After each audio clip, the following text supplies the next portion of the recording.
thông trà vẫn lấy khoa xa rầm kiếp chú xê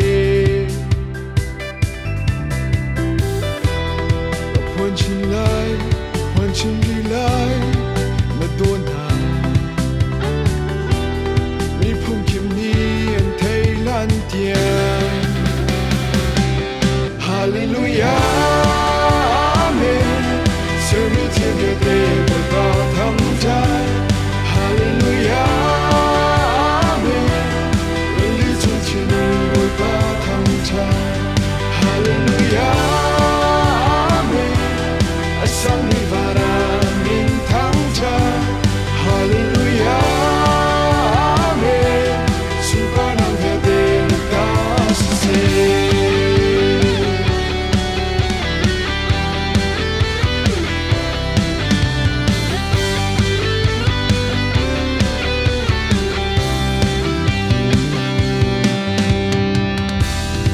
thời sai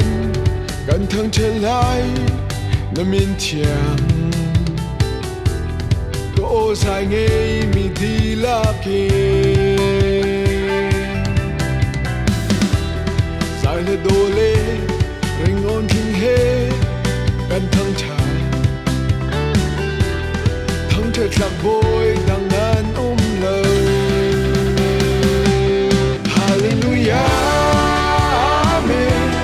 Sẽ mi thiên địa tề bởi ta thắng trái Hallelujah Amen lời lý chung trên bởi ta thắng trái Hallelujah Amen sang đi và ra mình thắng trái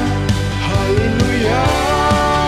Amen xung quanh hàng về tên ta sẽ cả thì lại lâu mùi năm trong á cây